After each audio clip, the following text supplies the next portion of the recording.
For the customer, this feels like a bait and switch. They upgraded for speed and power, but they're getting longer dry times and less satisfaction, so what gives? Okay, this kind of review is everywhere, and it always comes back to the same thing, which is unfair comparisons. Because if you break this down, the customer thinks their new gas dryer is actually worse than their old electric one. But there are other things that probably could have changed. I mean, first, capacity, right? If you look at the old electric dryer, it could have been, what, 6.5 cubic feet? The new gas dryer is probably 7.5 or 8 cubic feet. That means that there's inevitably more laundry per load, which means more moisture to remove and a longer runtime as a result, even if that machine is technically more powerful by spec.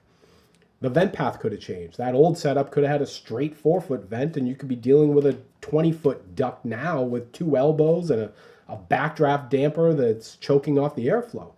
Your load habits could have changed. You could have more family members, or you might be overfilling now where you didn't before, assuming the new dryer can handle more, right? But airflow and tumbling, things like that, they still need space to work.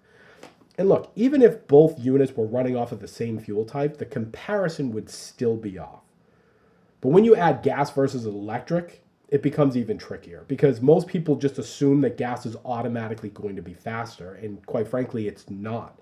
It's only going to be faster when everything else is in alignment. And that's really kind of the punchline for all of this, right? Because performance is never about one single variable.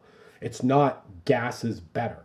It's gas plus proper venting, plus correct installation, plus load discipline, plus calibration.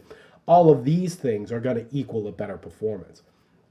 So if a customer says their old machine outperformed their new one, never apologize for that. It's really to try to investigate, right? You don't just blindly defend a product. You really want to explain the entire system because dryers never work in isolation no matter the fuel type.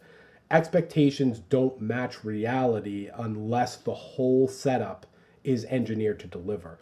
And quite frankly, this is what the best salespeople out there are doing, right? They don't sell products. They're selling outcomes. And most importantly, they know how to make them happen.